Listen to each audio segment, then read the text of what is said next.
Voilà, salut la famille, bonjour, bonsoir. Ça dépend, il y a RO, vraiment, vous allez collaborer sur la famille. En tout cas, c'est avec une douleur, information, tout le Sabino.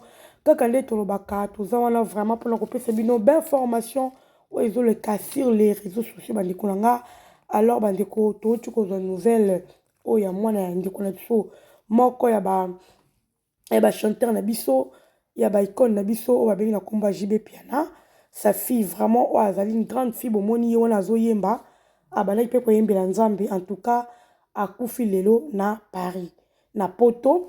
Alors bandeko na nga bokoyoka eloko nini oyo ememi ndeko na biso tokolanda vraiment mama Congo auti kopesa mwa message na ye moko awa tomekana kolanda message ya mama Congo. En tout cas ça fait très mal na bandeko nyonso bamesana koloba tango liwa il s'est présenté devant famille moko boye to papa moko boye to mama moko boye to yaya moko boye o aza homme public tango liwa il s'est présenté na famille na ye ndenge to mesana koloba ça fait très mal. Alors non tika biso to mekana kolanda mama Congo vraiment il s'allie passer en tout cas ba fidèle na biso ba onyo so bolinga chaîne na sa famille Libota News TV to loba na bino to zali pour na repesa bino ba information en tout cas onyo c'est sur l'étoile. Malgré tout ça, on a pour la belle vie quand il a patronat. Mais quand il s'agit de la mort, ça fait très mal. Bande kolanga, tu es pensam to mekano kolobiano likambo yo. Yango to meka ko tshela bino mama Congo, boyo kana mama Congo. C'est pour la première fois mais oh to yo kama mama Congo alobi boy. To yo kaina et puis on s'y retrouve après. C'est votre opinion. Mon opinion nanga. Je demande à la communauté congolaise, à toutes les personnes qui ont aimé la musique de l'artiste JB Piana, Oya Bini Sabino, Obo Sepela la musique nae. Il faut le soutenir dans ce moment difficile. C'est pas facile. Si vous vous mettez à sa place, ne regardez pas ses défauts, ne regardez pas le mal, ne regardez pas le côté musical ou interne. Il doit souffrir tant que papa. Il doit souffrir. En plus, il vient de perdre sa fille. Aussi, c'est vrai qu'il a perdu sa fille. C'est au moment où il a perdu son petit, Séguin, au moment où il a perdu beaucoup de musiciens. Et ce n'est pas facile. Pour un être humain, de perdre les gens qui se suivent comme ça, ce n'est pas facile. Je demande à tous les fanatiques, parce que jusqu'à aujourd'hui, il y a des fanatiques de BCBG. Jusqu'aujourd'hui, il y a des fanatiques de BCBG. Soutenez notre artiste JB Piana. Il est déjà âgé. Si on a un coco là, on va vieux parce qu'il y a des plus vieux que lui. Va travailler trop. Niveau musical, va travailler trop. Et coco fait là successivement comme ça, il ne doit pas être bien. Et c'est triste pour les gens qui vont penser que cette mentalité-là doit quitter. Ça doit nous quitter. Oana mwana botama na poto. Tant yozolo ba allié mwana nona kota ba maman allié ndenge nini. Maintenant commence à expliquer à ton enfant de balia kamutu. Banda ko expliquer mwana vous qui êtes toujours là que balie mutu. Commence à expliquer ton enfant. Maman loba ata mama Congo. Yelo pena mama Congo a sololi. La famille, c'est triste, hein? C'est triste. Soka mutakufi, mutumukaza artiste, so mutakufi, il faut kakale qui ça. Et ça passe peu mawa, et ça la passe. So totali bien, oui, c'est vrai. JB Piana kufe libatu. A kufe libatu na orchestre na ye et landani. Et puis le autre lui, liwa ya mwana na ye. Et ya la famille, liwa eza partout. Liwa eza partout et ya kapela ba ndenge nyonso. Donc le baba o ba kufa ki na ba musicien banani. Baza bana na eti ba pe na ba famille na bango. Ba pe na ba famille na bango. Tant mususu ya ba musicien wana eye pe buti pe na ba famille na bango. Et ngolo baka ateke eza JB. Et puis likolo nango na moment o so totali bien. Ba JB ba sixo bazalaka nango eza lisu te lelo. Eza lisu lelo ndenge ezalaka te. Ozo comprendre. Lelo ba JB bazasu o bazalaka karaté. Donc pour vous dire que neto mesana ko baba milise ba ali asali bo pour na succès. To ke pa to zonga vraiment pas. Na minute yo succès ni oji bazana ngo oh faut senga lekisa mutu po azonga to asala succès to ndeni. Non. Donc mutu aza na passe aza na douleur mais biso batu oh toza totalaka il faut toluka kaka toya kolobaki allié asali boy. C'est pas gentil quand même. Tozala batu.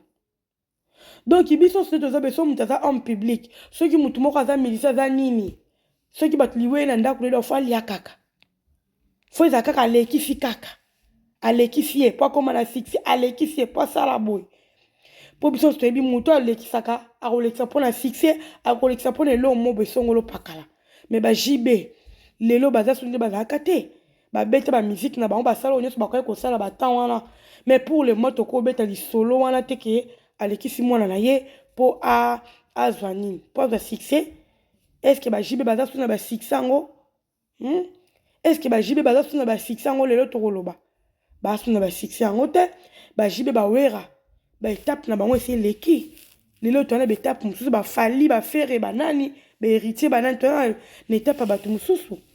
Alors pourquoi koya kopesa motu likambo boye oyo boye kolaitisa motu likambo moko boye donc loko aka balandanaki bakufi wana boye il faut ezala kaka ke alekisi ata bino moko tozala mpe batu eza na bafamille mosusu nanu te bakufela bato mpe elandani tellement ke bango baza bafamille wana bakufelaka bato mona mpe elanda liwe elandani na bafamille na bango tellement ke bazalaka bahomme public te baza bato bayebani te moye mpe elobama na réseaux sociaux eza te ozomona est-ce que bayaka koloba lie bango elobamaka te mais tellement ke bango baza kaka bahomme public yango fo kaka toya koloba kaka il faut te kaka koloba ke balie yango wana motema tozala nango ezalaka na ndeni na place ke tokonsole moto aza na pasi na place ke topesaki bamessage ya condoléance non so tozalaka naka mpona koloba mpona kokritike tozalaka alekisi ye mpona boye alekisi ye mpona boye donc na via lelo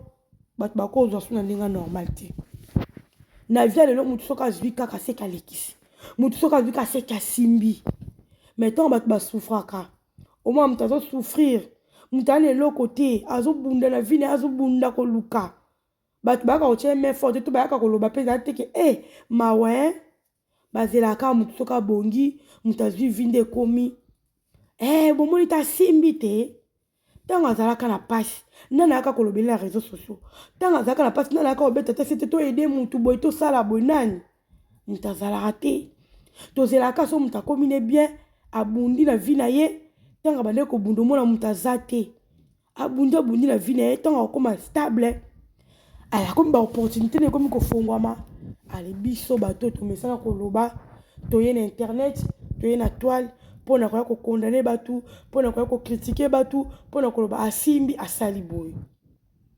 Changeons nos mentalités, précisément les Africains et biso ba Africains, précisément ba Congolais.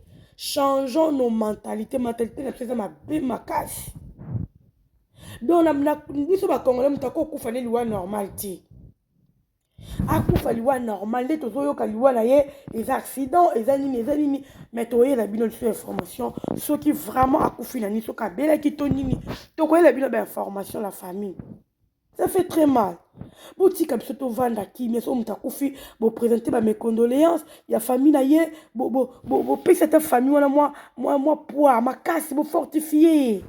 Donc bon ba toujours ali à sali bo eloko nini o bino bo tchaka na mito abatu. Eloko nini au moins mwana koli ndenga koli be soki âge ni soki 34 ans soki combien bazoloba banda kala kolia ete banda tonga na succès wana olia ete nde lelo kama mtave na succès ta olia ali po na olia po succès zonga lisusu est-ce que bango baza sona ba succès ko zonga lisusu ndenge za kika ba beta pesa ni kamno se na ibande pe suka nango ba suna tonga te ba tana bango si leki lele komi ya ba génération mususu. Alors pourquoi koleche likambo la tant qu'avant na passe na moi si oba kokana so tali bango be moni une très jolie dame so tali pe be moi nango pe na émission on a chaîne vidéo na chaîne bino c'est à l'église elle chante pour Dieu azo yembela pour nzambe est-ce que nzambe ala ta papa na soka za makambo est-ce que nzambe ko tala tate nini olikabo moi na za nango franchement to lo barapé faut que ba l'exende ba lekisi non Liwa, c'est pour tout le monde. C'est juste bon, bah, précéder biso.